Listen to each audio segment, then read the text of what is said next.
I'm honored to say a few words about my brother Ed. I loved him so much. He was a great brother, husband, father, and his newest and proudest role, grandfather, was by far his favorite. He was over the moon in love with his grandchildren. They truly brought him great joy. Every call I had with him, the grandchildren were part of the conversation. He would often, out of the blue, randomly send me photos of him with the kids. I personally am so grateful for the joy that these children brought to him.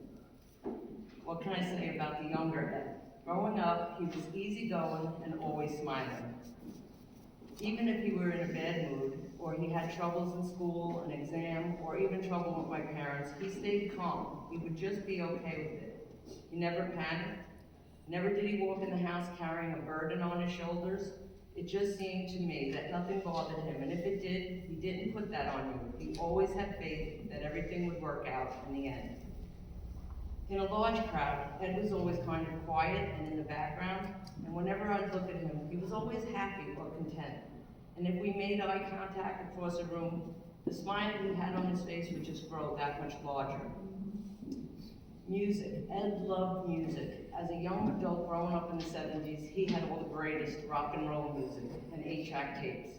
As a younger sister, I would sneak into his room every chance I could to put on his headphones and listen to them. Often he'd come home, catch me, and although I knew he was mad, he never really got angry, just annoyed. He'd shoo me out, only to find me there again the very next day, doing it again.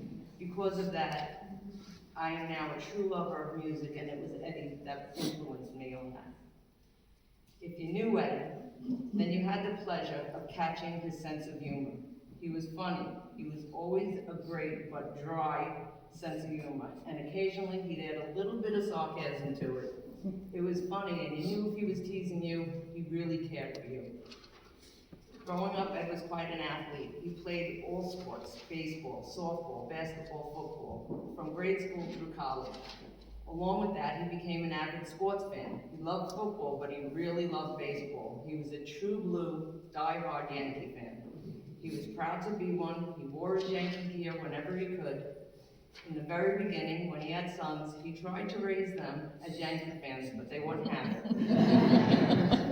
He didn't mind though. He said, why would I? I'm a Yankee fan. So he was good with it. Before the days of good old Amazon, my brother would call me and ask me to pick up some Yankee signs, and he would tell me why. It's because he wanted to hang them around the office where he sat in the midst of all Baltimore fans. And again, it was his sense of humor. As college approached, Ed went to St. John's University. While in college, he joined a fraternity, Delta Psi Upsilon. Ed loved this fraternity, and this is where he formed a strong bond and created a loyal group of friends that he also loved and called them his brothers. His fraternity brothers never lost touch with Ed right up to his very last days. Ed also knew when he met his wife Donna that this would be who he was going to spend the rest of his life with. And he let my parents know this very early on. Ed and Donna had 2 sons, Jason and Gregory, that Ed beamed about. Ed would update us often on their accomplishments, and you could feel his pride through the phone whenever he was talking about them.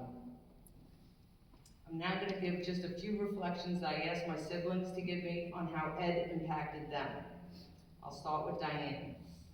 In her words, I had a great brother that was always kind, compassionate, active in his everyday life. To me, Ed was the best multitasker I ever met. He managed a full schedule from the moment he woke up to the time he went to bed.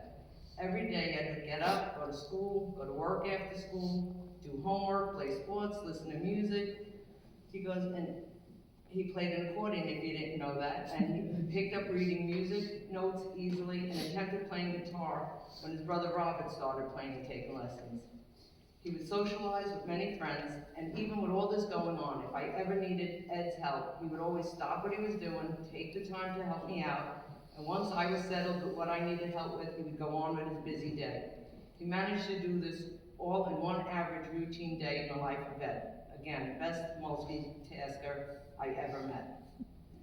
Next, my brother Robert.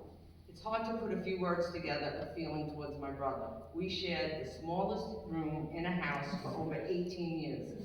We talked about so many things over the years. He guided me always, gave me positive insights to handle my challenges. He was a role model for me, and I aspired to be like him in all sorts of ways.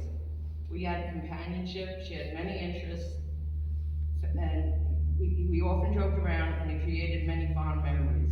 We liked and played many of the same sports together, and at times became very competitive with each other.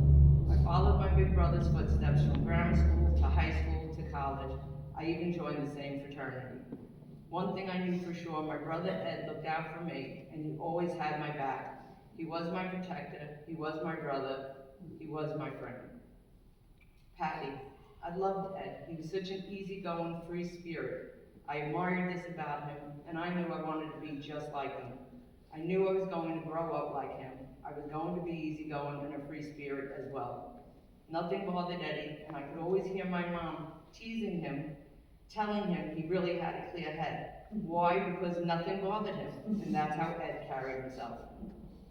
For me, I mentioned earlier that Ed influenced me. Everything earlier regarding music, and my love for it all stems from Eddie. And now my sister Marie. As the youngest of the siblings, my relationship was different than the others with Ed. We shared a very special bond, and in our later years, we had many long conversations together, where we supported each other in ways that only people in recovery could really relate to. In more recent years, I found myself in need of help. I needed someone who could pause their own daily life, put it on hold, who could stop and come stay with me. Ed, who was always working at this time, was now retired. He came and stayed with me in another state where neither of us had lived or were familiar with, but he did, and we will always have that special connection. He was a great big brother. And now, the final part of this is regarding Ed's faith. I will end this accordingly here in church.